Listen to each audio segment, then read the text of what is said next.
on, y'all? It's Michael McLeod, and today I'll be talking about the Little Rock crisis and how it's a pivotal moment in the civil rights movement. And this presentation will examine the integration of the Central High School, the Central High School in Little Rock, Arkansas, in 1957, and how it's how it's profound how it had a profound impact on the fight for racial equality within the United States. So within slide 2, in 1954, the Supreme Court delivered a landmark decision in the Brown versus Board of Education, and this ruling. So within this ruling, basically, it declared that the state laws establishing segregation in public schools are unconstitutional, and in public schools it was unconstitutional, meaning that it basically effectively overturned the separate but not equal ruling in the doctrine that was established in Plessy versus Ferguson in 1896. So basically, they saying that blacks should have the same rights, like as in school or like in education, as the white people do, white students do.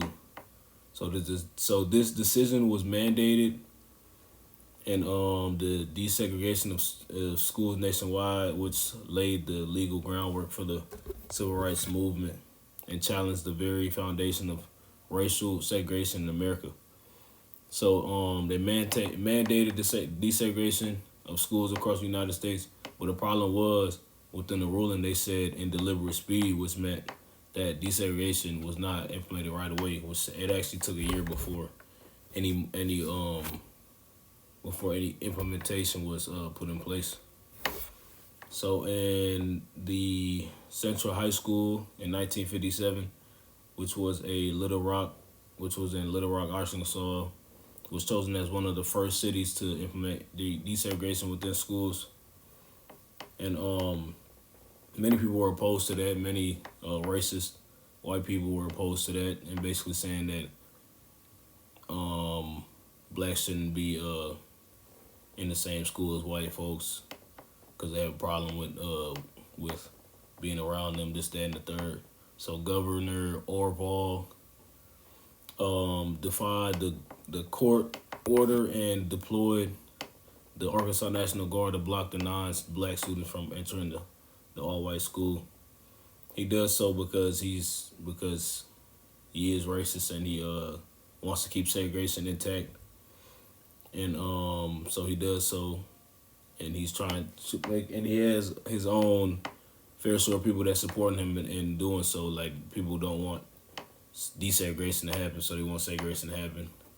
And President Eisenhower intervened and sent troops to ensure that safety for each of the black students was enforced, as the court ordered the ruling in the Brown versus Board of Education.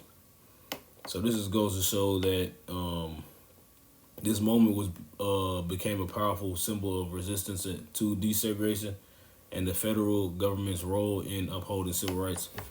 So this just shows that this just goes to show the President Eisenhower had the civil rights movements back, because even the governors in the South, or the people in the South, they didn't want desegregation to happen. They want segregation to stand tall. So, but President Eisenhower was able to overrule it and have this plan stay afloat and take place. So the Little Rock Nine, there were a group of non-black students who were the first to integrate Central High School, and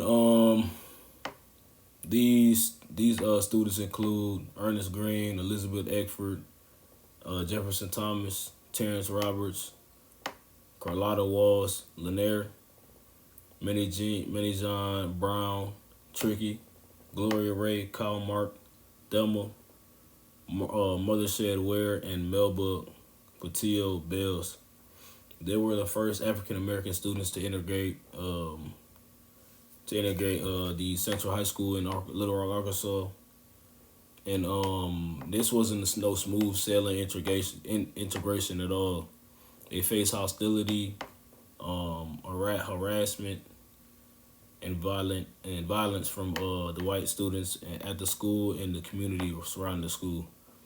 So this goes to show that many people was objective to the civil rights movement. They were objective to desegregation, and they were objective to the black people going to the school and being integrated into the all white school. So much so that the white students and the white community was so enraged that more than 40% of the white students at the Central High School walked out as the black students entered the school. So this goes to show that now that a lot of people was still opposed to it, and even they were opposed to it, and even like rulings, like federal rulings, wouldn't stop them from trying to keep segregation going.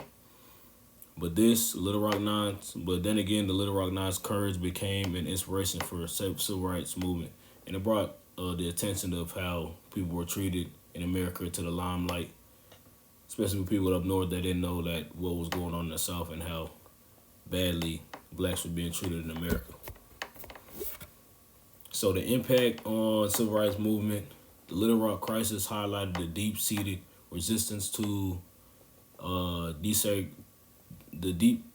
deep-seated resistance to desegregate within the South and the root of segregation within the United States. So this goes to show that the South was the root of segregation, and to be able to desegregate within the South, that would basically segregate all of America, because the South was the people that were enslaved, or not enslaved, but people that were enslaved, but the people that were also being treated the most unfair and wasn't having the same equal rights as the white folk did in the North and in the South as well. So this increased national awareness, again, like I said, of the racial injustice and how blacks wasn't be getting the same opportunities as jobs, education, food, clothes, stores, anything you name that has money to go with it, or food, or any like human financial or physical like need. Everything that we had, we wasn't able to get the same opportunities that the white people did. This shows that the President Eisenhower was committed to enforce desegregation, because then again, if he didn't bring the army men to help patrol and help the non-black students go into the school, maybe this wouldn't have happened. So without his support, the civil rights movement wouldn't have had such a big leap and a big growth as it did. It also inspired many blacks to fight for equality, because this brings confidence in many black people, as we've been suppressed for hundreds of years. It brings tons of confidence to the blacks and to continue to fight for civil rights. The events highlighted the protection of the rights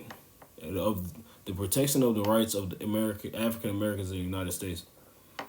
So basically, it shows that the events of the Little Rock served as a catalyst for further action and the progress in the fight for civil rights, shaping the course of American history. Basically, without the civil rights movement in the 50s and the 60s, without that push, like what's going on today in modern society, how the blacks basically have the same opportunities as the white people do, and in many races, like all of this wouldn't happen without the big leap and the big improvements in the civil rights movement. Without the Little Rock Nine, without the Brown versus Board of Education, without the integration within the Central High School, none of that would have been possible without the pioneers that helped push this movement forward. So yeah, I just want to say that, and I appreciate y'all. Much love.